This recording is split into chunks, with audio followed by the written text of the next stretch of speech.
Bismillahirrahmanirrahim. Assalamu alaikum, viewers. With the Learning Live with Noah, we are on the revision class today for English essay, CSS English essay. My name is Dr. Arif Javed, and it's a pleasure being here, revising the whole essay paper with all of you that we have been working during the last 1 year. Whatever I have been teaching you in more than 24 hours or 27 or 30 hour sessions, we are supposed to revise today within 3-hour session. I will try to make this session fruitful for you by adding as much tips and information as possible within this brief time.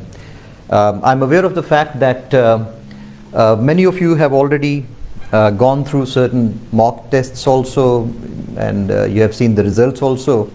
So let's see what gaps of information I can fulfill with this lecture today. First of all, the CSS essay. Please be careful that we are going to talk about specifically with reference to the CSS essay. This is not a lecture on essay paper for competitive examinations, which means that it is not going to cover the PMS and CSS, both the types of papers. As I have already clarified at several occasions that PMS and CSS are two different essays, types of essays. So let's not try to kill two birds with one stone. Having said that, CSS essay, once again, we must focus on the basic requirements of the essay, that it is, why are you writing that? This is something which I try to create a habit in all my students, that ask yourself questions.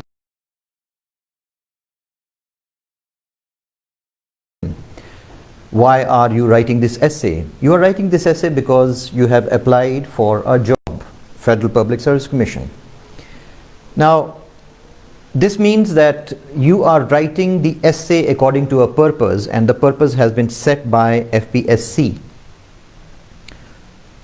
I have been hearing from a lot of people during my tutorials for the mock test that essay is an essay, and why should it become like a research paper, and why is it necessary to give references and scientific references and things like that in it.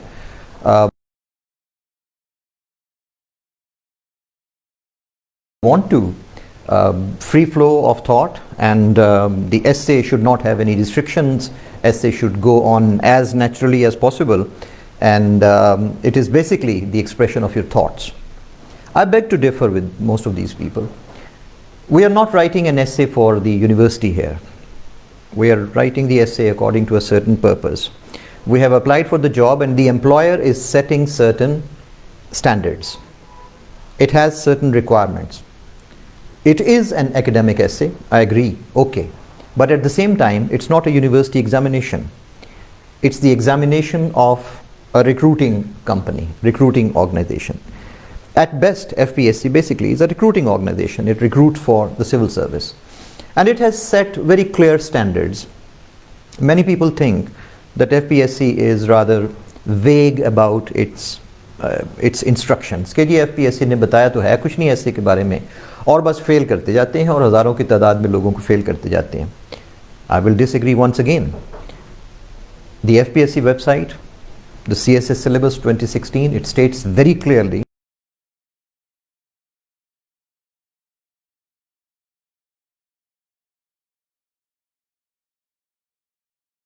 Clear.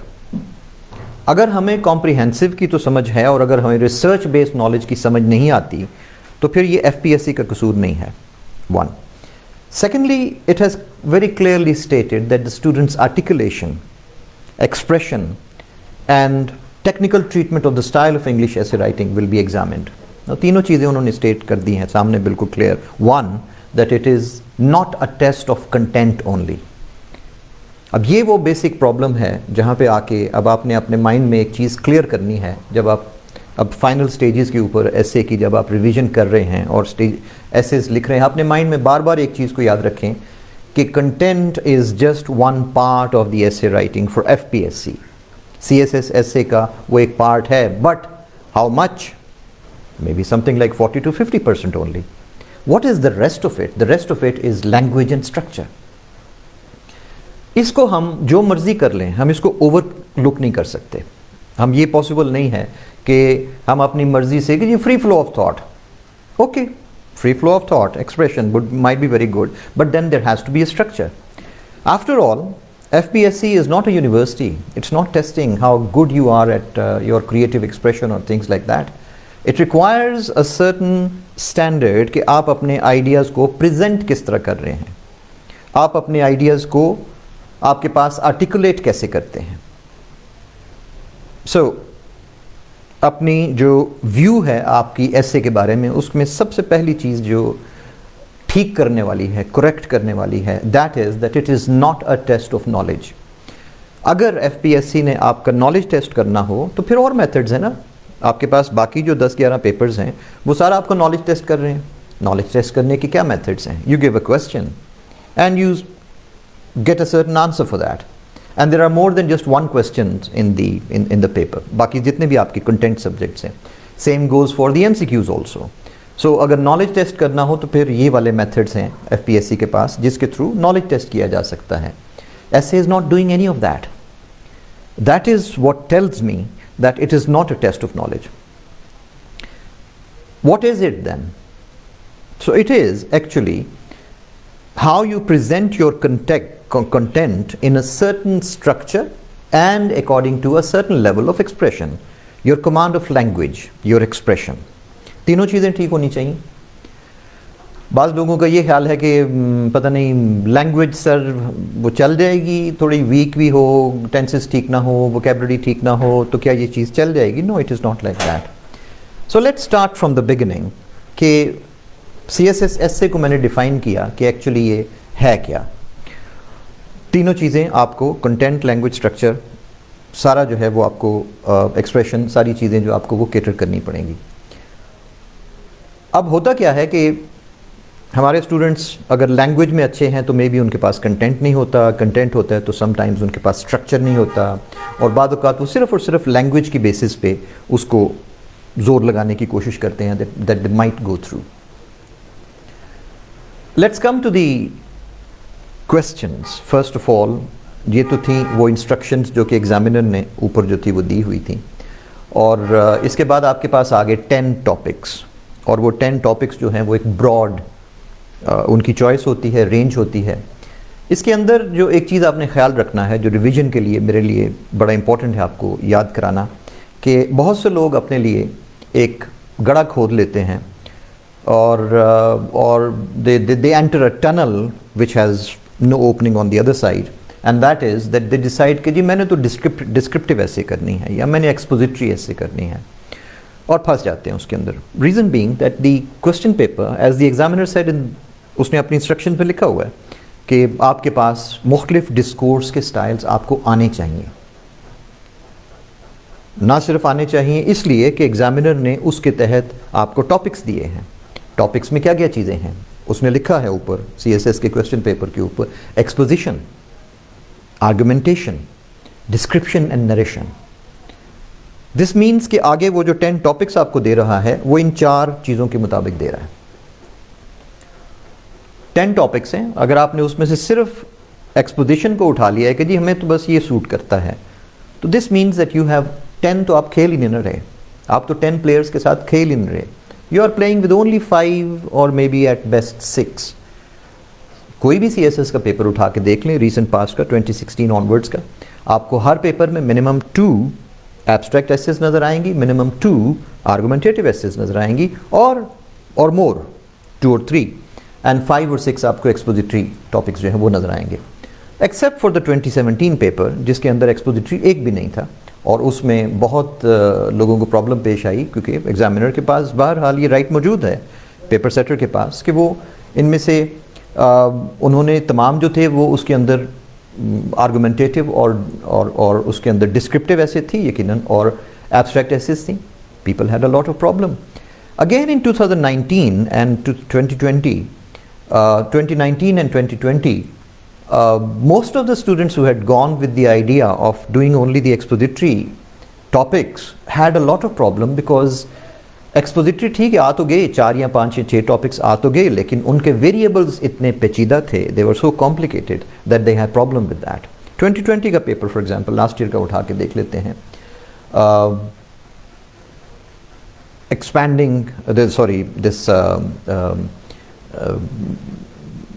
tourism के ऊपर जो था, promoting tourism in Pakistan, the prospects and challenges. Promoting, अब लोग tourism in Pakistan को पकड़ रहे थे या democracy को पकड़ रहे थे, जबकि it was about polarized politics. Expository की प्रॉब्लम फिर ये होती है कि अपने आप को आपने लिमिट कर लिया कि मेरे पास ये सिर्फ 5-6 टॉपिक्स की चॉइस है जिसमें से मैं कर सकता हूँ, बाकी और मेरे पास चॉइस नहीं है. I would advise that learn all the 3 types of essays, and they are not very difficult either. मैं ये क्लियर कर दूँ, क्योंकि बहुत से लोग आर्गुमेंटेटिव के बारे में स्टूडेंट्स को बताते हैं कि जी नहीं ये बड़ा पेचीदा चीज़ होती है, स्टूडेंट कंफ्यूज हो जाता है, एग्जामिनर को कंफ्यूज कर देता है. और एब्स्ट्रैक्ट ऐसे को तो ऐसे लोगों ने एक नो गो एरिया बनाया हुआ है, और एज इफ कि जी इस तरफ तो जाना है तो फेल होने के लिए जाना है बस, और तुमने कुछ नहीं करना. If the FPSC is giving you 3 types of essays and 10 topics, तो मुझे नहीं नज़र आता कि आप एक लिमिटेड चॉइस अपने आप को क्यों करेंगे. हर शख्स की अपनी अपनी, आपके अपना अपना आइडियाज़ हैं प्रेपरेशन के बारे में, मेरे अपने आइडियाज़ हैं, ज़ाहिर है. You do not have to agree with me either. अगर आपको बात लॉजिकल लगती है तो एग्री करेंगे, अदरवाइज़ कोई लाजमी नहीं है. सिर्फ ये कह देना कि जी टीचर कह रहे हैं, डॉक्टर आरिफ कह रहे हैं, इसलिए आपने लाजमी ये चीज़ करनी है. I never put my students into this type of submission. एक और चीज़ जो बहुत ज़्यादा हमने पिछले कुछ अर्से में जो मैंने ऑब्ज़र्व की है पाकिस्तान में, ये जो टीचर की रिस्पेक्ट है, ये अपनी जगह पे ठीक है, बड़ी अच्छी जगह है, लेकिन हम ईस्टर्न सोसाइटी के अंदर ज़रा कुछ काफ़ी ज़्यादा इसके मुतासर भी हो रहे हैं रिसेंटली, पिछले कुछ 20-30 साल में.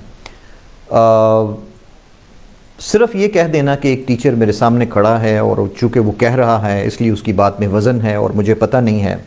CSS का स्टूडेंट मैं हमेशा इसको कहता हूँ कि राइज अबव दिस. अब आप वो यूनिवर्सिटी के स्टूडेंट्स नहीं हैं, वो कॉलेज स्कूल के स्टूडेंट नहीं हैं कि मास्टर साहब ने जो कुछ कह दिया वो ठीक था, प्रोफेसर ने जो कुछ आपके कह दिया वो ठीक था. Challenge. I always tell in my classes, आपको याद होगा सब लोगों को, I always tell in my classes, challenge me, challenge what I am saying, because that gives me the opportunity to provide the proof. और जो भी बात आज भी आपके साथ करूँगा और अपने लेक्चर्स में भी जो करता हूँ, without proof I will never talk about that. मैंने आपके साथ टाइप्स ऑफ उसका बात की है, साथ ही मैंने आपको प्रूफ दिया है. 2017 का पेपर, 2018 का पेपर, 2019, 2020 का paper, I am always going to speak with particular reference, logical reference जो है उसका वो आपको देंगे. You have to learn this. और ये समझना कि किसी ने भी कुछ भी कह दिया है ऐसे के बारे में तो वो वैलिड है, ये चीज़ CSS स्टूडेंट की एक थोड़ी सी इमेच्योरिटी शो करती है. Develop your own logic, your own sense कि क्या दुरुस्त हो सकता है और क्या दुरुस्त नहीं हो सकता. आजकल मार्किंग के दौरान मुझे स्टूडेंट्स ने बेशुमार ने दिखाया कि जी आप ये वाली ऐसे जिसके अंदर मुझे 32 मार्क्स दिए हैं, मुझे फ़लाँ बंदे ने 55 मार्क्स दिए हैं, मुझे फ़लाँ बंदे ने 48 मार्क्स दिए हैं. Okay, but what about the parameters of checking then. तो ये बहुत ज़्यादा स्टूडेंट, मुझे पता है CSS स्टूडेंट होना, एस्पायरेंट होना पाकिस्तान में it's very difficult thing, because इतनी ज़्यादा डिफरेंट इसके ऊपर ओपिनियंस हैं. I would say that very few of them have the facts with them. Prove to me कि इसका 55 कैसे बनता है.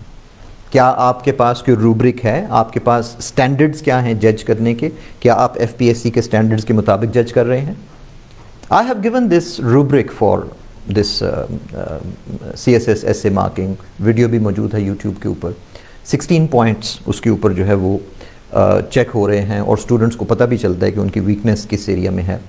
तो फिर ये समझना कि नहीं उन साहब का चूँकि बहुत एक्सपीरियंस है या साहिबा का या उनके पास चूँकि वो खुद CSP हैं, तो इसके ऊपर सिर्फ एग्री कर जाना, समझना कि नहीं ही और she has the right to assess or evaluate something also. I'm sorry, I can't agree with this. I do not understand. For example, मैं Facebook की बात करूँ तो पहले जो मेरा अकाउंट था Facebook के ऊपर, I had something like 4,000 friends there, and I realized that they are appreciating my things. They are commenting on what is their own qualification. Why am I getting happy that I have got something like 2,000 likes और मेरे पास comments जो हैं वो 200-300 लोगों के आगे हैं? Why am I getting happy at that? क्या एक एजुकेटेड शख्स डिफरेंट स्टैंडर्ड्स नहीं रखेगा एक अनएजुकेटेड शख्स के साथ? सोशली बात हम करें तो शायद मेरी बात अच्छी ना लगे आपको, लेकिन आप डील कर रहे हैं एक highest examination of the land के साथ।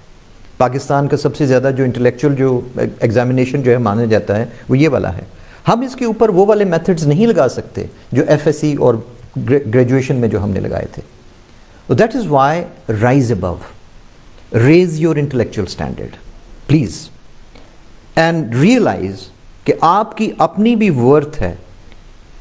ये कह देना कि जी मुझे फलां साहब ने कहा था कि आप सिर्फ एक्सपोजिटरी एसेस करें, how will you defend this in civil service? You are going to be a responsible decision maker, problem solver, decision maker. क्या आप अपने डिसीजन के जवाब में ये कह सकते हैं कि मुझे फलां साहब ने मेंशन किया था, कहा था जी, मुझे व्हाट्सएप पे मैसेज आया था, या फलां साहब की मैंने वो स्पीच सुनी थी तो उसमें कहा तो मैंने इसलिए ये पॉलिसी जो थी अडॉप्ट की? You can not. You have to be logical.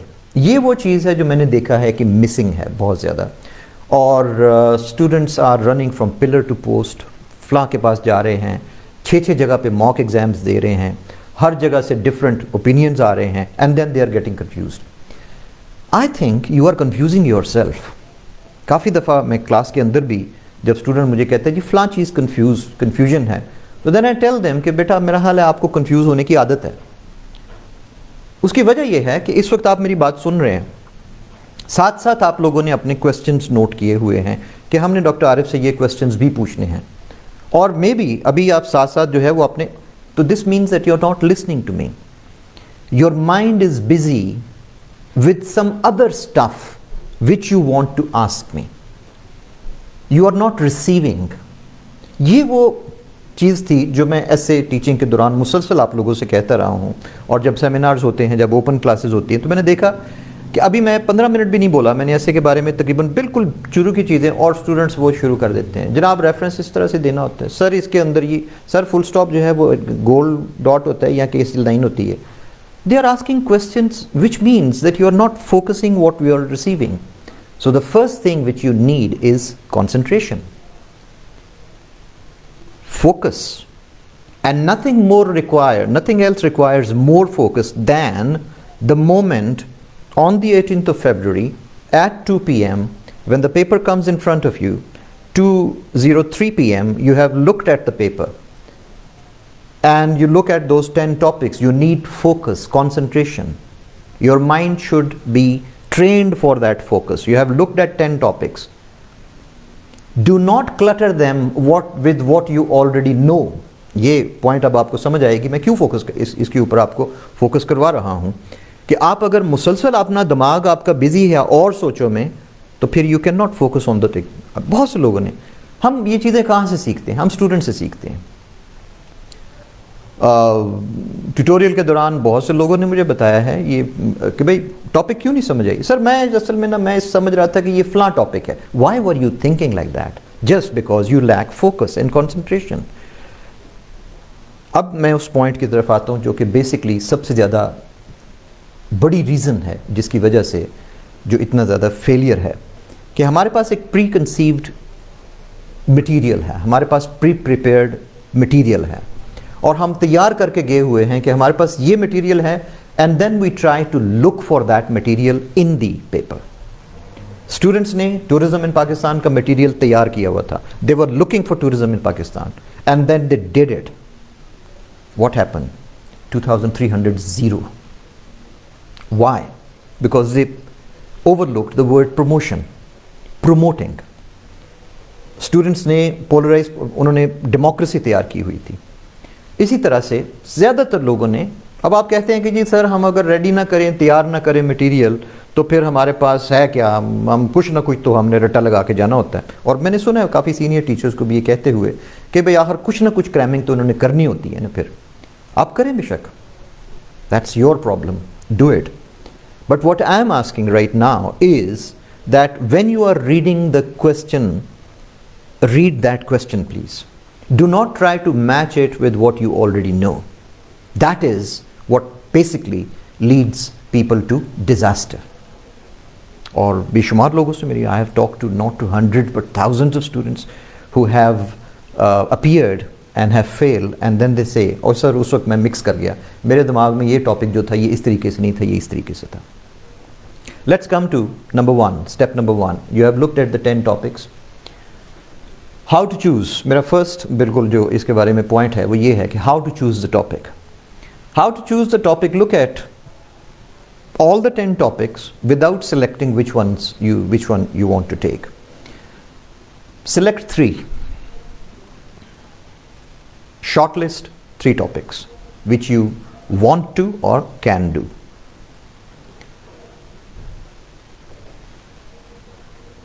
Carefully select the 3. Next step, exclude one topic which you think that you are weak in, which is not going too well with what you actually want to do. You are left with 2 topics. When you select 3, you have 33% choice now. Now you have 2 topics in front of you, this one or that one. 50% choice. ये है scientific method, psychological जो इसके ऊपर जो cognition method है, cognitive method जो कहलाता है, वो ये है that you use both rejecting and selecting channels of the brain. आपने एक टॉपिक रिजेक्ट किया है और दोनों में से एक टॉपिक सिलेक्ट किया है। ये नहीं कि हम लगा के तो तीनों में से अच्छा ये भी नहीं करना तो मैंने ये भी नहीं करना तो मैंने ये वाला करना है, नो। आपने दोनों चैनल्स जो है माइंड के, ब्रेन के, वो यूज करने हैं and then reach for that one. When you have selected that one topic, stick to it now. अब आपको दोबारा आना पड़ेगा उसी कंसंट्रेशन के ऊपर, that this is my final choice, make or break, but I am not thinking of any other topic. I have seen papers जहाँ पे लोगों ने एक आउटलाइन बनाई है, उसके बाद बेचारे ने दूसरी बनाई है और दूसरी बना के उसने इंट्रोडक्शन भी लिखना शुरू कर दिया, and then he changed it and then went on to the third topic.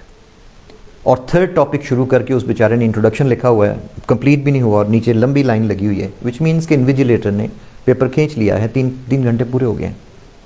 आप इस चीज़ को पहले क्यों नहीं प्रिपेयर कर सकते? So selecting the choice of the topic, मैं ऑलरेडी आपके सामने बयान कर चुका हूँ मेथड क्या है। Moving on, you have selected the topic. The first stage is, now I'm going to go into the 7 steps of essay writing. 7 steps. The first step is topic segmentation. Topic segmentation.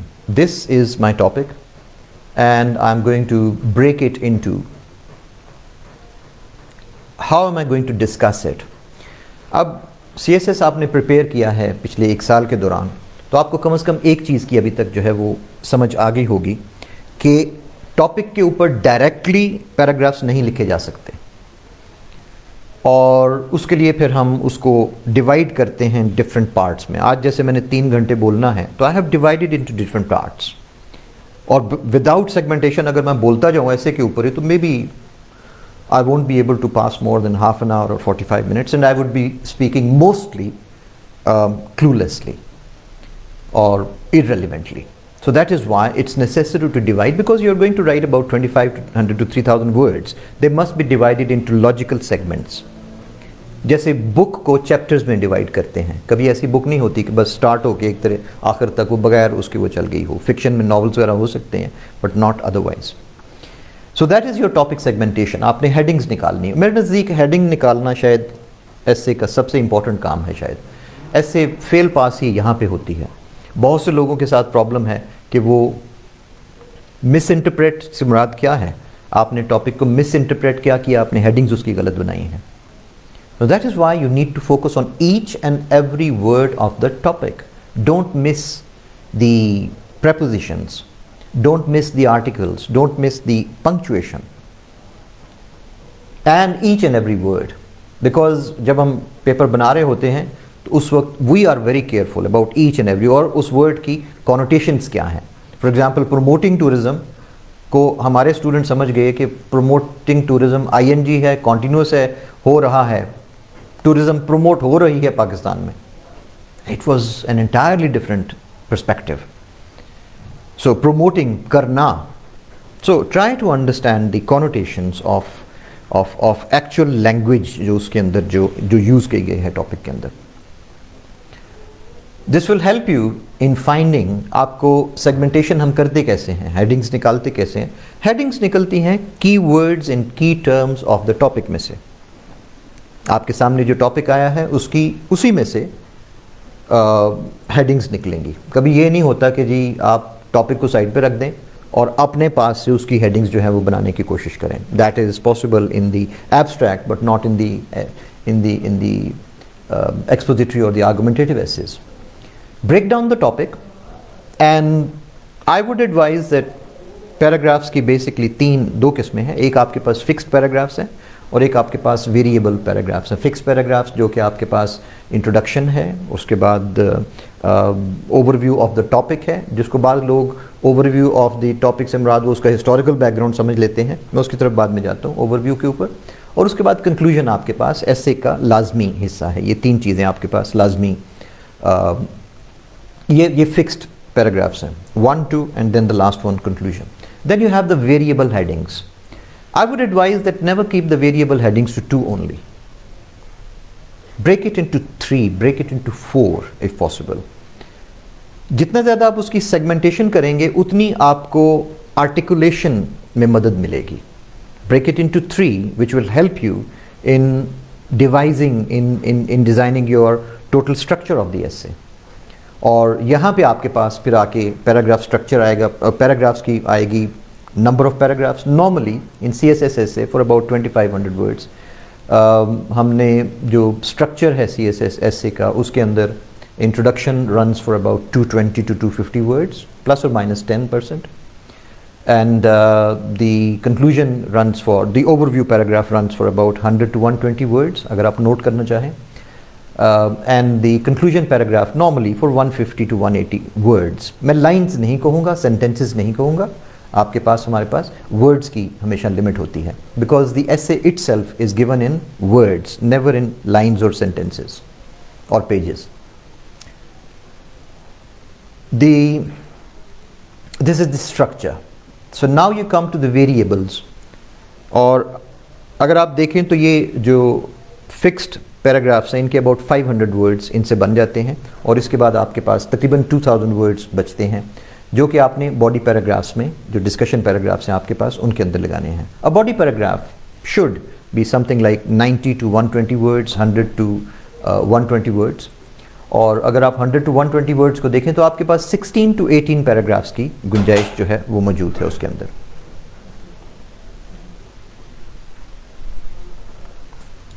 So these are then, I would say average आपके पास 17 paragraphs हैं। इन 17 paragraphs को divide करें और कोशिश करें कि आपकी एक हेडिंग के अंदर 5 to 6 पैराग्राफ्स तो आ गए हैं, सब हेडिंग्स आ गई हैं, लेकिन बाज़ वक़्त लोग क्या करते हैं कि 8-8, 9-9, जिस तरह से हायर एजुकेशन इन पाकिस्तान 2018 का टॉपिक है, higher education in Pakistan ills and remedies, तो उसको लोगों ने रख के इल्स 9 और रेमेडीज़ 9 करके इंट्रोडक्शन और कंक्लूजन लगा के 20 करके तो समझा कि जी हमने काम पूरा कर दिया। There was something else. उसका पहला पार्ट था जिसके अंदर लिखा हुआ था हायर एजुकेशन इन पाकिस्तान, जिसको भी एक पैराग्राफ देने की ज़रूरत थी। Ills and remedies, ills, problems, what are the effects of those problems, did anybody consider that? Very few. This means कि आपको एक थर्ड हेडिंग खुद निकालनी पड़ेगी इसमें से इम्पैक्ट्स की, जिसकी वजह से ये टॉपिक बेसिकली बनाया गया है। ये ऐसे क्यों लिखी जा रही है? इसलिए कि इसका इम्पैक्ट बहुत नेगेटिव जा रहा है एजुकेशन के ऊपर। सो ये था एक क्रिटिकल थिंकिंग का वो एस्पेक्ट जो हमारे बहुत से स्टूडेंट्स जो थे ओवरलुक कर, और जो एग्जामिनर ने एल्स एंड रेमेडीज़ दी हुई हैं तो हम वही जो है वो लगाएंगे। एग्जामिनर ने तो जब क्राइसिस को डिस्कस किया था तो उसने तो कोई भी हेडिंग नहीं थी दी, तो आप फिर कैसे फिर उसको कॉजेज इफेक्ट्स एंड रेमेडीज़ के अंदर जो है वो लेके जाते हैं। बाज़ लोगों का ये ख्याल है कि वे फॉरवर्ड ऐसे के अंदर जो है वो देने की ज़रूरत नहीं, क्योंकि उन्होंने पूछा नहीं है। Here again I must refer to the FPSC, why are you writing this essay? You're writing this essay according to the requirements of the FPSC. This is an employment interview.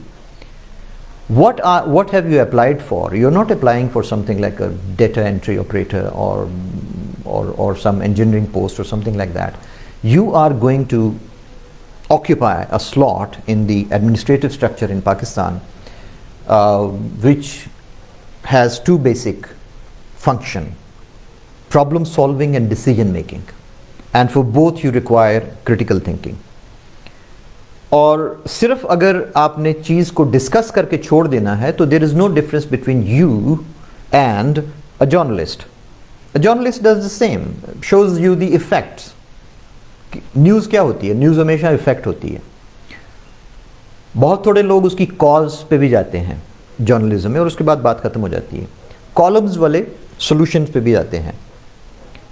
And this is where the CSS person has to combine all the three, कि आपके पास उसका solution देना एक बहुत logical सी चीज़ है, but at the same time बाज़ लोग ये करते हैं कि 1/3 of the essay वो पूरी remedies के ऊपर डाल जाते हैं। I would advise not more than 3 or 4, unless it has been asked in the specifically in the topic, not more than 3 or 4 remedies, बाकी जो है main उसकी वो discussion।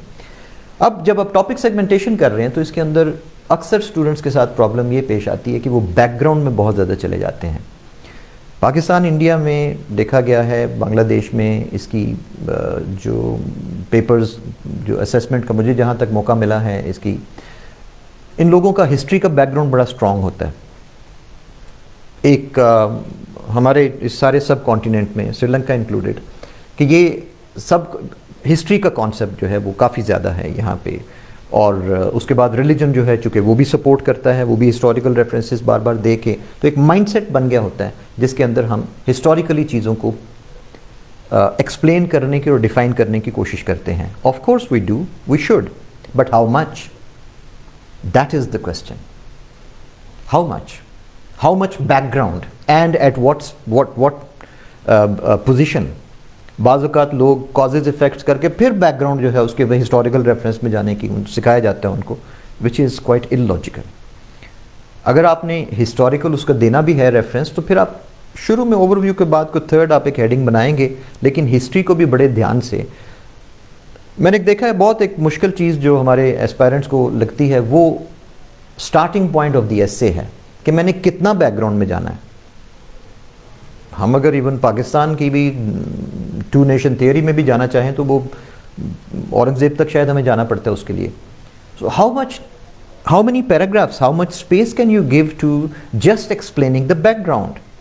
So please be relevant here, please be specific here, do not go into too much of the historical background because you are just giving it to validate your argument and not describing the history as the topic itself. Maybe one paragraph of 100 to 120 words will be good enough and not more than that. Topic segmentation में आपने ये purely आपकी अपनी skill है और normally जो ये practice based है, इसको हम सिर्फ थ्योरेटिकली इसके ऊपर हम बात नहीं कर सकते कि जी टॉपिक सेगमेंटेशन में इन चीज़ों का ख्याल रखें, because every topic is different, there is so much variety in it.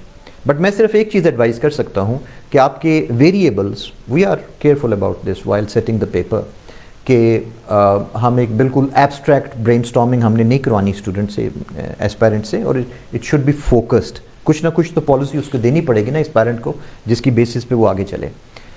So and it's not a reflective essay either जिसके ऊपर वो अपनी मर्जी से जो मर्जी लिखता है, हमें एक ख़ास डायरेक्शन जो है वो देनी पड़ती है उसको। सो आपके टॉपिक में हमेशा कीवर्ड्स शामिल होते हैं, ये याद रखें, आपके पास कीवर्ड्स हमेशा। सो कीवर्ड्स का जो कोरिलेशन है आपस में, उससे आपकी हेडिंग्स निकलती हैं, whether it is a cause. और आमतौर पे टॉपिक्स में आपको दो वेरिएबल्स 2016 ऑनवर्ड्स, जो CSS एस्पायरेंट ज़रा थोड़े से कॉन्शियस हैं, जो इंटेलिजेंटली अपने टॉपिक सेलेक्ट करते हैं, वो 2016 ऑनवर्ड्स करते हैं। बाज़ लोग 2016 से पहले कभी CSS के पेपर उठा के उनकी भी प्रैक्टिस लगे होते हैं करने, those were single variables, single variable papers. हाँ, राइटिंग की प्रैक्टिस आपकी हो सकती है, आउटलाइन की शायद हो सके, but that in no way prepares you for the examination in 2021. There are always going to be minimum two variables and their correlation effect on each other. One of the most complicated correlations was my January का जो mocks का जो मेरा paper था इस दफ़ा NOAA में, national officers academy में, जिसके अंदर फॉर एग्जांपल एक मैंने लिया वेरिएबल आपके पास क्लाइमेट रिस्पॉन्सिबिलिटी, जो एक बहुत इंपॉर्टेंट टर्म है इस वक्त समझनी। और आई वॉज सरप्राइज कि हमारे बहुत से एस्पायरेंट्स इस नहीं थे पहुँचे हुए, वो बार बार क्लाइमेट चेंज को ही जो है वो रट्टा लगाते रहते हैं, उसी को स्टडी करते हैं। That is history, that is past. Climate has changed, look where we are today. This is February 2021. We are standing at a place where nations are being held responsible for damaging the environment, and we are past the blame game also. Now is the time to do the responsibility part. Climate responsibility, what is that? And so पहली बात तो ये कि climate responsibility and the challenge of clean energy. What is clean energy? Have you bothered to look into the term clean energy? How to achieve clean energy? Pakistan's energy is based on gas and oil and gas, coal and gas, sorry. And coal and oil are both pollutants.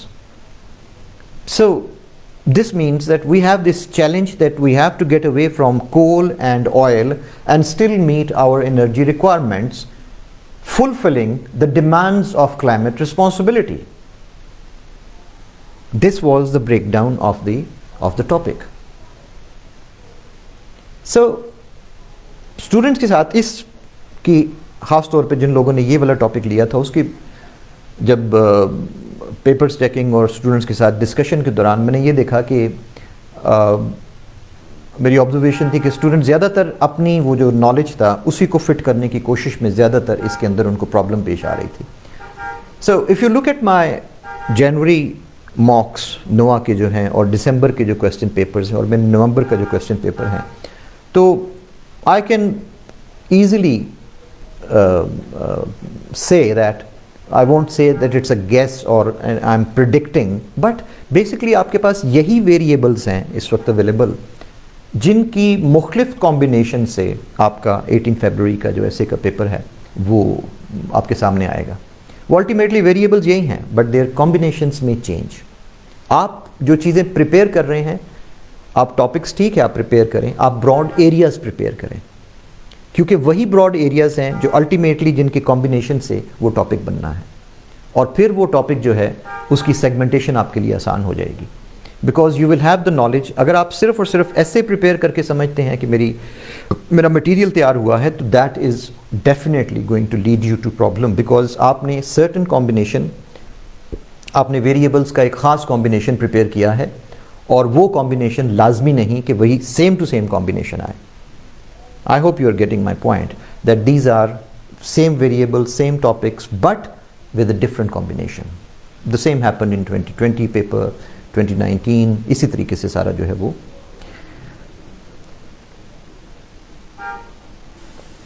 Next to the topic segmentation is the time of your brainstorming. Step number 2, brainstorming for the subheadings.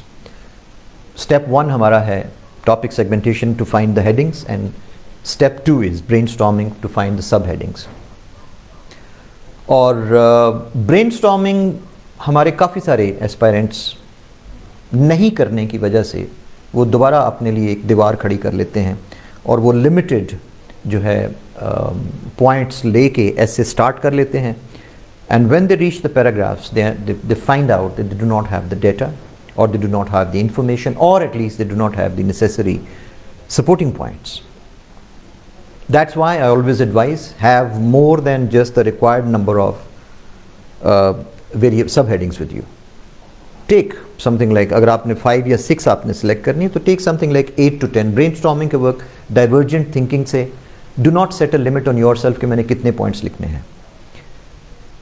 Take out about 8 to 10 points, जितनी भी आपकी headings हैं उसके ऊपर, और आप जाहिर है आप पेपर की बैक पे आप स्क्रिबलिंग कर रहे हैं और अपनी ब्रेनस्टॉर्मिंग जो है वो पॉइंट्स लिख रहे हैं. आपके पास राइट है, आप बैक पे पेजेस आपके पास अवेलेबल हैं, कोई प्रॉब्लम नहीं है. ऊपर रफ वर्क लिखें, बाद में उसको क्रॉस करें, 1 शीट 2 शीट 2 पेजेस 3 पेजेस आप लें, not an issue. It is understood. Examiners know this thing. ये बात लोग समझते हैं कि जी पेपर गंदा कर दिया, एग्जामिनर को बुरा लगेगा. एग्जामिनर नोज कि ये बंदा प्लानिंग कर रहा है इस वक्त, तो इसको कोई ना कोई तो जगह चाहिए ना. ये ज़ुबानी कैसे ये प्लानिंग करके चल रहा है. सो ये बाद लोग मैंने ये भी कहते सुना है, ओनली जी पेपर जनाब वो एग्जामिनर कहते हैं देखो कितने पेजेस ज़ाया कर दिए. तो ये बच्चों वाली चीज़ जो है ये नहीं चल सकती. So you have to plan somewhere, you have to put your rough work somewhere, and it's better to write it down rather than do it in your mind only. Brainstorming, and then step 3 in mind mapping. Mind mapping, select the most relevant points. आपके पास अब relevance आप कैसे select करेंगे. Relevance से मुराद है कि आपके पास क्या उसका सपोर्टिंग पॉइंट. आपके पास टॉपिक सेंटेंस तो सब हेडिंग से हम ले आएंगे, लेकिन क्या आपके पास उसके लिए कोई ऐसा मटेरियल सपोर्टिंग पॉइंट है जो उस पॉइंट को आगे चलाए, फर्दर डिस्कस करे, और क्या आपके पास उसके लिए कोई relevant proper evidence, facts, figures, statistics, examples, may be some quotations, anything but you जिसके साथ आप उसको सब्सटेंशिएट करेंगे. देखें ये एक बहुत बड़ा टेस्ट इस वक्त जो है वो आया हुआ है. बेशुमार लोग फेल हो रहे हैं सिर्फ इसलिए कि उनके पास पैसेज के अंदर, पैराग्राफ के अंदर अपने पॉइंट को प्रूव करने के लिए एविडेंस कोई नहीं मौजूद. बातें तो हैं कि जी ये हो गया वो हो गया, चूँकि नॉलेज है. अब यही बात मैं शुरू में भी जो आपसे कहा था कि मतलब ये कोई टेस्ट ऑफ नॉलेज नहीं है. नॉलेज किसके पास नहीं है? जो ऐसे लिखने आया है, ये तमाम जो थाउजेंड्स ऑफ ये एस्पायरेंट्स जो जा रहे हैं, नॉलेज सबके पास है. आप सब लोग by this time current affairs अच्छा खासा पढ़ के आए हैं. You are current to the whatever is happening right now. You have prepared Pakistan affairs in detail, general ability, science. Then you have done your all the compulsory subjects also. You have a lot of knowledge. Everybody has a lot of knowledge. If it was a test of knowledge, it would have been a different thing. It would have been a different game. How you present it. And here the FPSC has set its foot down that from 2016 onwards, you have to provide the research based knowledge. अब यहाँ पे बाज़ लोग extreme में चले गए और वो समझते हैं कि सर ये कैसे पॉसिबल है कि हम एग्ज़ाम के दौरान बैठ के रिसर्च पेपर लिखें. Nobody is asking you to. It is not a test of writing a research magazine or research article for that matter. But what is actually meant by this research based? Let me clarify this thing. By research based we mean that whatever you are saying, paragraph के अंदर आपके पास opinion के topic sentence है, topic sentence को आप explain करते हैं, supporting point है, आप अपना ओपिनियन दे रहे हैं, आप बात को आगे बढ़ा रहे हैं कि किस तरीके से. और यहाँ पे जब तक आप प्रूफ नहीं देंगे रियल लाइफ से, एविडेंस नहीं देंगे, कोई सपोर्टिंग फैक्ट्स नहीं देंगे कोई, उस वक्त तक आपकी बात मानी नहीं जा सकती. नेक्स्ट स्टेप, आप जो फैक्ट्स दे रहे हैं क्या ये आपकी अपनी रिसर्च है? No, you got it from somewhere else. Okay, acknowledge that. जिक्र करें कि मैंने कहां से लिया है. And if you are doing that, तो आप लॉजिकली आप रिसर्च बेस्ड नॉलेज पेश कर रहे हैं. Obviously you are not going to do research yourself. आप डेली न्यूज़पेपर पढ़ रहे हैं, आर्टिकल्स पढ़ रहे हैं, बुक्स पढ़ी हैं आपने, बेशुमार चीज़ें पढ़ी हैं आपने उसके ऊपर. अब होता यह है, काफ़ी सारे स्टूडेंट्स मुझे ये कह रहे हैं कि सर हमने फैक्ट्स तो लिखे हुए हैं, हमारे पास फैक्ट बुक्स हैं, पूरे रजिस्टर्स, 1 नहीं 2 नहीं 3 मौजूद हैं हमारे ऊपर, हमारे पास फैक्ट्स तो मौजूद हैं. But essay is not a test of facts only. It's a test of where that fact is taken from, whether it is credible or not. एक स्टूडेंट कहते हैं जी according to a new Dawn article this ओ भाई, Dawn publishes 25-26 articles on daily basis and it gets published 365 days. Multiply 365 by 26 and you will find out within that year Dawn published these many articles. Which one are you referring to? Can you mention the year also? So itni vague jo baat hai, according to an article, yeah, someone said according, someone said, who is someone? There are 7.8 billion people here. Who are you referring to? Who are you mentioning here? So यहाँ आके मैंने देखा है कि बहुत बड़ा stumbling block इस वक्त हमारे स्टूडेंट्स को लगा हुआ है, एंड थैंक गॉड कि हम लोग ये बात आज कर रहे हैं। मैं ट्यूटोरियल्स के दौरान भी स्टूडेंट्स को यही कह रहा हूँ कि फेलियर इस वक्त जो है शायद आपके लिए फ़ायदेमंद है, because it has open your eyes to the necessity of something which इस वक्त इन चीज़ का पता चल जाना ज़्यादा बेहतर है बनिस्बत सितंबर अक्टूबर में शॉक होने से। Many people, ये ट्यूटोरियल्स के दौरान मैंने देखा, people are very badly, they are disappointed, depressed कि सर जी ये क्या, ये तो sir, we had the option when I joined National Officers Academy last year, when I was given the task of checking the mocks and all the mocks, I asked very specifically कि क्या आपने दूसरी academies की तरह हमने result बनाना है अपना? They said no. Go according to the FPSC standards. कोई फेल होता है, पास होता है, but it should be 100% correct. हम कोई मास्किंग नहीं करेंगे, हम कोई उसको फैब्रिकेट नहीं करेंगे, just as many academies do. उस वक्त तो वो खुश कर देते हैं, स्टूडेंट्स भी खुश हैं, टीचर्स भी खुश हैं, everybody is happy. In September, October, when you get the result, who has the last laugh? FPSC. So be prepared for that right now. It's better to know it now rather than, बाज़ लोग मुझे कहते हैं कि sir ये हमें ना ही बताया होता तो हमें चले हम 6-7-8 महीने हमारी नींदें तो ठीक रहती ना, अब तो हमें भी से पता है कि ये क्या situation. Let's live in the present. Let's be realistic. Let's stop living in our dreams and false expectations and hopes and all that. Let's prepare. Let's prepare ourselves. Let's brace it कि ये है क्या चीज़, face करें। और बहुत से students का attitude positive है, कहते सर ये अच्छा हुआ, पता चल गया, नाउ वी नो कि हमने 7 रेफरेंसेस भी देने हैं, so they are better prepared. That is why it's not to be discuss, there is nothing, सिर्फ इसकी रिक्वायरमेंट समझ लें ज़रा कि हमें रेफरेंस क्यों ज़रूरत होती है। मैं जब तक आपके साथ FPSC का नाम ना लूँ, CSS का नाम ना लूँ, जब तक मैं इन क्वेश्चन पेपर्स का जिक्र ना करूँ, जब तक उन क्वेश्चन पेपर्स के अंदर से जो टॉपिक्स हैं या FPSC का जो सिलेबस है उसके वर्ड्स का जिक्र ना करूँ, all my talk is going to be pointless. मैं हवा में बातें कर रहा हूँ और without having any proof, so I am providing you proof of everything. Results में हो रहा है, all the things we know, और हमें उन पॉइंट्स का सारी चीज़ पहले से जो है पता होना चाहिए। प्लीज़ इस चीज़ को भी ज़रा क्लियर कीजिएगा कि it's not a question of luck कि जी FPSC में लक से क्या मुराद है? लक से मुराद है कि जी मैंने जिस चीज़ को रट्टा लगाया हुआ था वही टॉपिक एग्जैक्टली 100% आ गया तो मैं लकी हूँ। अनलकी ये है कि जी वो वाला टॉपिक आया ही नहीं है। No, there is no such thing. How well prepared you are, और जो इसका जो ब्रॉड एरियाज आपने किए हुए हैं, आपने ऑलरेडी नॉलेज अब सबके पास है। The only thing missing is कि मैंने ये नॉलेज कहाँ से लिया है। If it is not your own research, we ask you to acknowledge it. We ask you to provide the reference. Reference में सिर्फ 3 चीज़ें हमें चाहिए। बाज़ लोग समझते हैं कि रिसर्च पेपर की तरह APA स्टाइल या MLA स्टाइल या शिकागो या हार्वर्ड क्या करना है sir. None of those.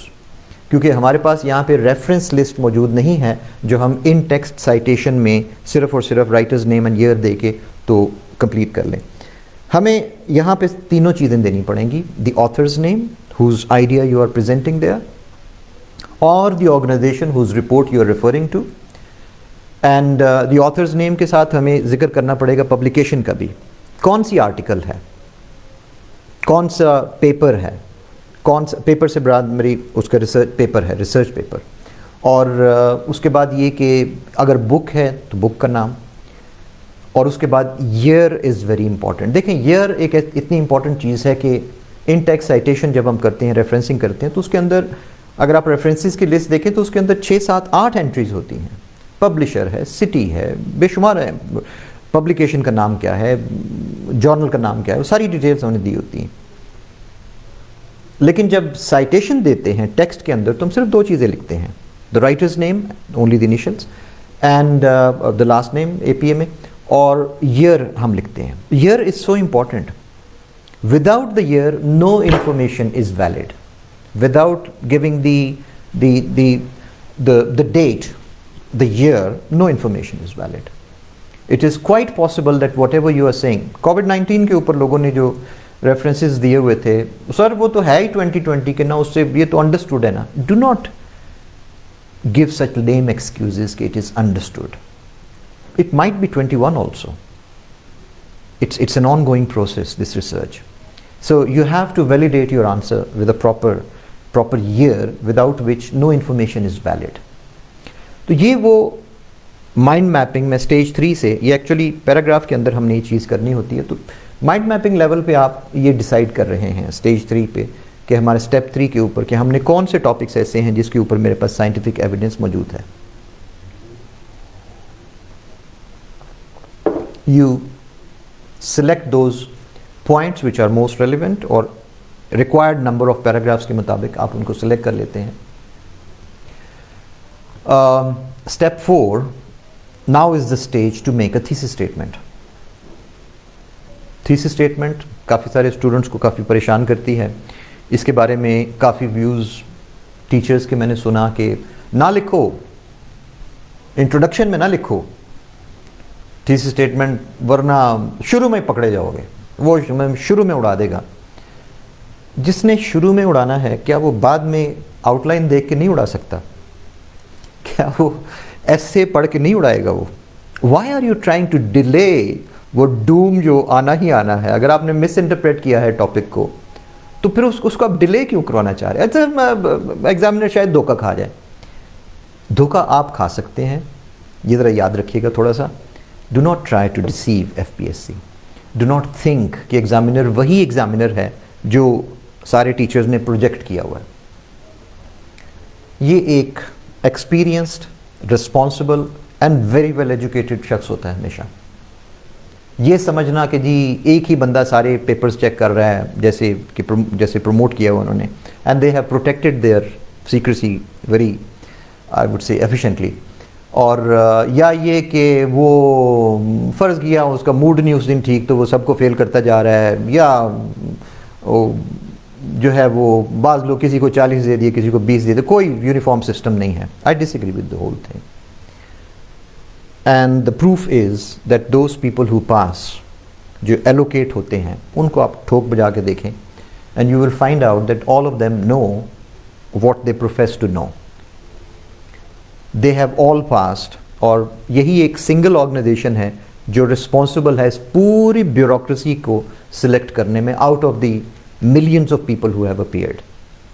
That is what tells me how articulate and how meticulously it works. A small organization, FPSC, ठीक है, no organization is perfect. आपके बेशुमार गिले शिकवे हो सकते हैं, and I am not here to defend FPSC either.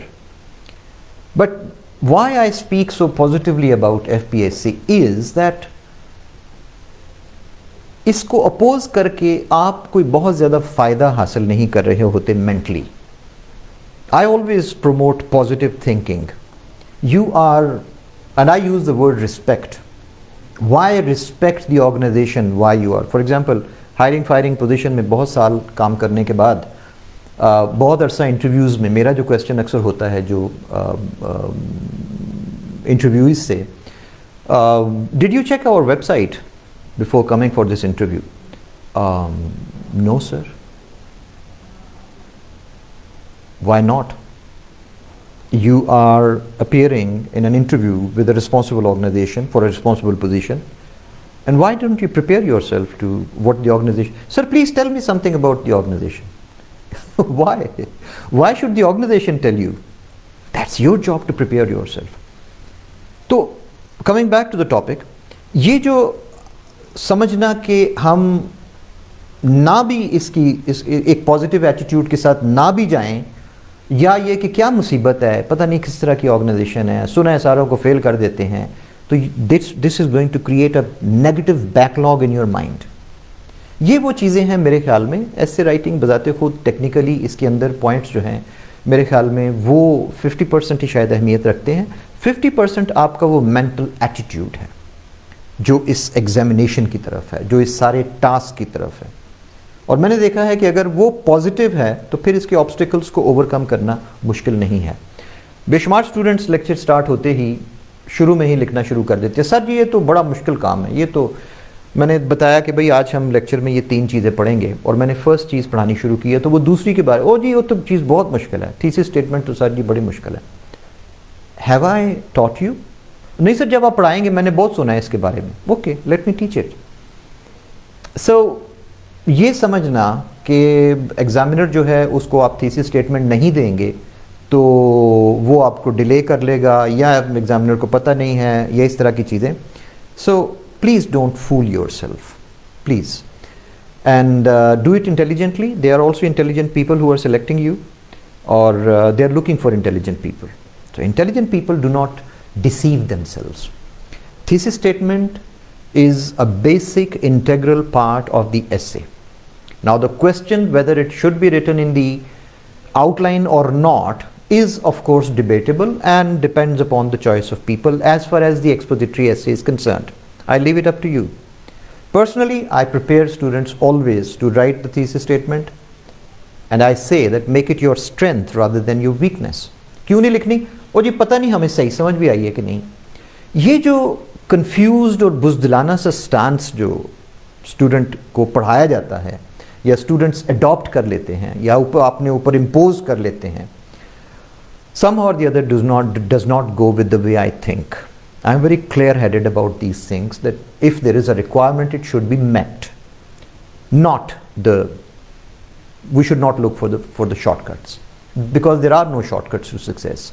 You may deceive yourself for some time, but ये समझना कि वो फलां शख्स जी उन्होंने जी थीसिस स्टेटमेंट में कहते हैं हमने तो लिखी नहीं थी, वो पास हो गए। ये हमें अक्सर रेफर किया जाता है, और जी उसने ना आउटलाइन बनाई थी, ना थीसिस स्टेटमेंट लिखी थी, ना कुछ किया, फिर भी पास हो गए। With how many marks? Sir उसके 42 आए थे। Do you want to pass it with 42 only? Why don't you go for the example of my student who got 58? Why don't you try to achieve those 68 marks that she got? Why don't you go for those 71 or 73 marks which my students got? Why not? We have record of these results. हम अपने पास तो बातें नहीं कर रहे. These are the people who have actually produced these results. आपके नज़दीक 42 क्यों इम्पोर्टेंट है? और जो शख्स देखे ना वो जो लाइन्स हैं probably ब्राउनिंग की या टेनिसन की, not failure but lower aim is the sin. अगर आपका 40 का टारगेट है तो मैंने तो नहीं आज तक देखा, I have dealt with thousands of aspirants and examination papers and all that. I haven't seen जिसने 40 का टारगेट रखा हो, 40 अचीव कर लिया हो, और 42, 45 का टारगेट रखा हो, अचीव कर लिया. They always score lower than that. So, if the thesis statement is a requirement, let's go for that. It's like मुझे एक अबू धाबी मेरे एक बॉस होते थे, तो वो एक कोर्स बहुत महंगा पड़ता था हमें टीचर्स के हिसाब से. I was the training manager there for English department, and we always जब भी मीटिंग होनी तो हमने उसके ऊपर बात करनी कि ये क्यों ज़रूरी है, ये इतना महंगा पड़ता है, हमें इनकम कोई नहीं, लेकिन करवाना क्यों ज़रूरी है. ही यूज्ड टू से it's like a Pepsi can in a super market. Coca Cola जिस तरह पेप्सी कोला है, ये उस सुपर मार्केट में उसके ऊपर कोई इनकम नहीं है उसकी. सुपर मार्केट को उसके ऊपर कोई इनकम नहीं है, बहुत थोड़ी. तमाम बड़े ब्रांड्स जो हैं उसके ऊपर इनकम बहुत थोड़ी है, लेकिन आप कोई ऐसी सुपर मार्केट देख नहीं सकते जिसके अंदर पेप्सी कोला ना हो. Thesis statement is very much like that. Although example बड़ी अजीब सी है, but thesis statement is very much like that. It is a requirement. इसके बगैर गुजारा नहीं है. आप इसको डिले कर सकते हैं, आप ठीक है कह सकते हैं कि जी हमारे पास पेप्सी नहीं है, but at the same time it is an essential part of the, और कोका कोला, और फॉर दैट मैटर मैं कोई ब्रांड की बात नहीं कर रहा, any brand for that matter, popular brand must be there. I thesis statement is very much like that. Whether you like it or not, you have to write it in the essay. integral part. Thesis statement, let's see how it is written.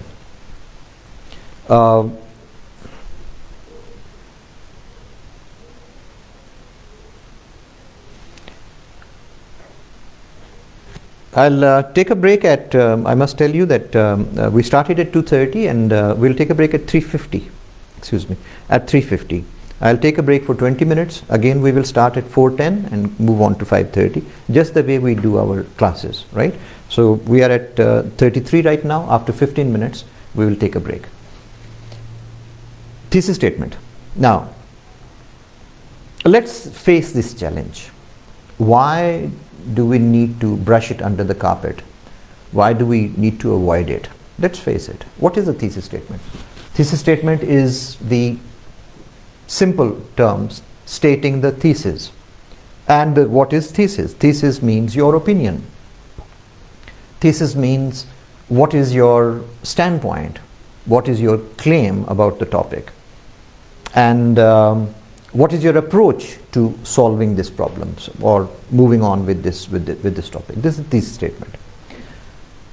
इसको लिखना ज़रा थोड़ा सा हम अपने लिए easy इस तरीके से कर सकते हैं कि अक्सर स्टूडेंट्स को थीसिस स्टेटमेंट राइटिंग इसलिए चैलेंजिंग लगती है कि वो उसको वन लाइनर के कॉन्सेप्ट के साथ मिक्स कर जाते हैं कि जी इसकी ये वन लाइनर है, पूरी ऐसे का पूरा जो टॉपिक है उसके बारे में this is one liner. Thesis statement of CSS essay is not a one liner. हम PMS की essay 1500 मार्क्स की या स्मॉलर essay 700 और 800 मार्क्स की, सब की राइटिंग की टेक्निक्स डिफरेंट है. CSS essay की थीसिस स्टेटमेंट वन लाइन से नहीं हो सकती, इसलिए कि अगर आपने वन लाइन में आप करेंगे क्या, सिर्फ ये बयान करेंगे व्हाट और व्हाई और हाउ, क्या बयान करेंगे उसके अंदर.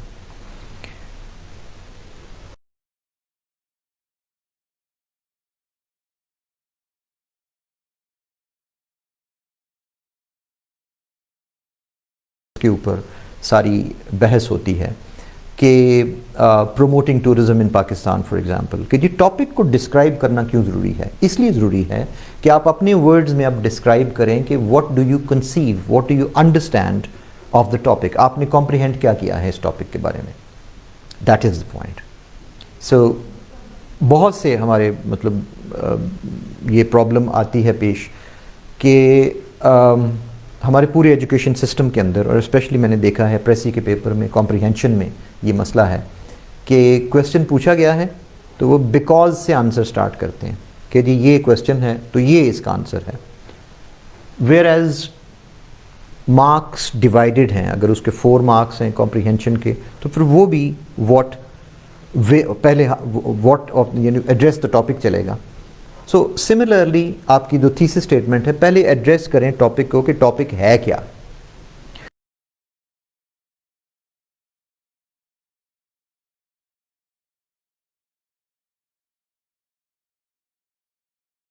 टेक्नोलॉजी को एक्सपैंड करने की, और हम एब्स्ट्रैक्ट, ब्लेसिंग एक एब्स्ट्रैक्ट सा वर्ड है, कर्स एक एब्स्ट्रैक्ट सा वर्ड है. Anything can be a blessing or a curse and it is relative. तो टेक्नोलॉजी को ब्लेसिंग कैसे कहा जा सकता है, तो फिर इसको डिस्क्राइब करना एक कि टेक्नोलॉजी ब्लेसिंग तब हो सकती है when it is used positively for mankind, and if done otherwise it is a curse. सिर्फ ये एक लाइन जिसके अंदर आप इंटरप्रेट कर जाते हैं कि आपको एक समझ भी आई है या नहीं.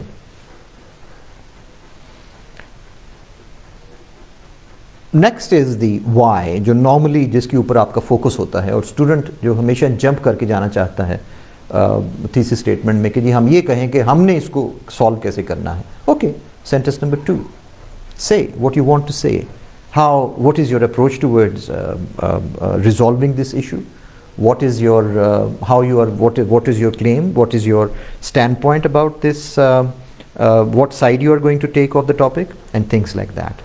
That is your sentence number 2. And how to resolve this issue without going into too much into the remedies, how this issue can be resolved also. So a thesis statement has these 3 sentences: what, why, and how. These 3 parts. It may be 2 sentences but has these 3 clear parts, जिसके बगैर वो complete नहीं होती, क्योंकि आपकी एसे के भी ultimately यही चल के ये वाले पार्ट्स होंगे इसी तरह के.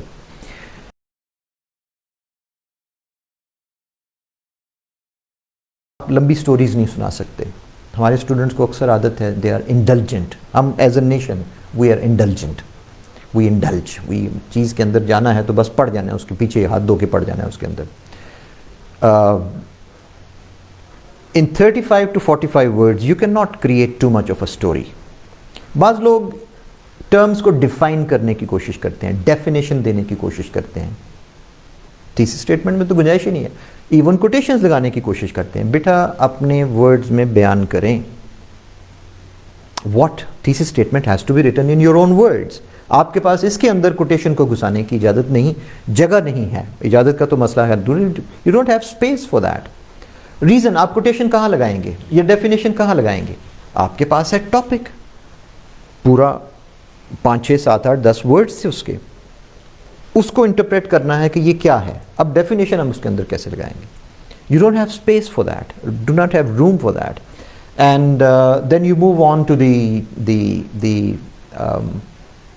claim, or how you are going to, what is your approach to solving that problem? Why did the issue arise? What is the cause? और ये वो मेरा क्वेश्चन होता है हमेशा, जिससे स्टूडेंट्स आमतौर पे काफ़ी इरिटेट होते हैं। why of the essay? मसलन हम ये ऐसे क्यों लिख रहे हैं? This question usually gives a lot of problem to the but those who can find the answer, they are usually wiser than the others after finding this answer, of course, not right in the beginning. Having found the why of the topic, it becomes easier for them to break down the topic also, which they have already done. But paragraph number 2, where the overview, what is the topic about, these two support each other. Overview paragraph, which is about the topic. So this sentence number 2 of the thesis statement, they both support each other. Once you have broken down कि हम ये ऐसे क्यों लिख रहे हैं, polarized politics, democracy या the future of Kashmir cause in Pakistan, क्यों हम लिख क्यों रहे हैं? This is an important question. एक, जैसे मैंने पहले हिस्ट्री का जिक्र किया कि हमारा स्टूडेंट बहुत ज़्यादा हिस्ट्री में जो है वो रहता है, और हम हिस्टोरिकल बैकग्राउंड्स क्योंकि हम स्ट्रॉन्ग हैं, सो हमारा स्ट्रेंथ होता है, so normally we like to go into the background a lot. हमारी कंफर्ट जोन है वैसे भी हिस्ट्री। तो यहाँ पे जो जिस चीज़ का जिक्र करना बड़ा ज़रूरी है कि आपका, अब देखेंगे CSS के ज़रा पेपर्स उठा के देखें, they are always future oriented. This whole exam is future oriented, what is coming ahead, not what has happened. Even current affairs based जो topics हैं वो भी present के ऊपर हैं, वो भी past के ऊपर नहीं है। Future of Kashmir cause में क्या हुआ? Why did 1860 people fail in that, got 0 in that? Precisely because they went into the past of Kashmir. And too much of that. They spent almost something like half or 2/3 of the essay on just describing what happens in Kashmir and what is happening in Kashmir and things like that, without bothering to focus on the future. We are talking about the future of Kashmir cause. Most of the topics that you see are going to, like COVID-19, in effect impact on education or on economy or on healthcare sector, or impact on the society, not just the present, what has happened during 2020 or is happening, but the future also. So this is something which you have to, ये आपको एक सांचा जो है अपने mind में fit करने की ज़रूरत है कि मैंने सिर्फ और सिर्फ पीछे मुड़ के नहीं देखते रहना। As I always say कि ह्यूमन माइंड, ब्रेन बंदा बना ही नहीं है पीछे मुड़ के देखने के लिए। Can you turn your head 180 degrees backwards? You cannot. Then why does your mind keep thinking 180 degrees backwards? We are designed to look forward. We need to turn the direction of our brains also to look forward. That is where your CSS question paper always, it has this perspective. अब आपको लग रहा है 2018 का देखते हैं, और ये CPEC की बात हुई थी, वो CPEC, हाँ yes, that time it was, या वो let there be more light in the corridors of worship places, Kartarpur की, yes at that time it was. If you go into the incidents of September, October, November, December 2017, तो आपको नज़र आ रहा है कि February 2018 में क्या चीज़ आ रही है. At that time that was relevant. For example, 2016 का एक टॉपिक था, the place of Urdu in Pakistan and the Supreme Court's decision to make it the official. अब लोग कहते हैं सर ये क्या, ये तो पास्ट की चीज़ है. It was not past at that time. It was future oriented according to its impact on Pakistan. So be careful that all your topics are future oriented. Be prepared for that. And when it is future oriented, it becomes very important why we are discussing that topic, why that essay is being written. ये जो चीज़ find out कर जाता है, ultimately is in a far better position to break down the topic into proper segments.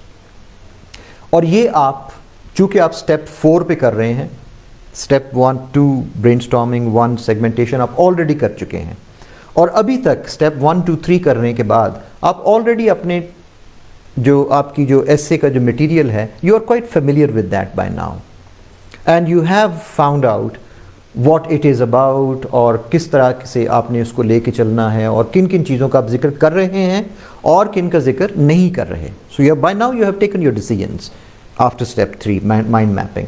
That is why you are in a very good position to write sentence number 2 also. ज़्यादातर मैंने देखा है thesis statement problem पेश आती है जब आप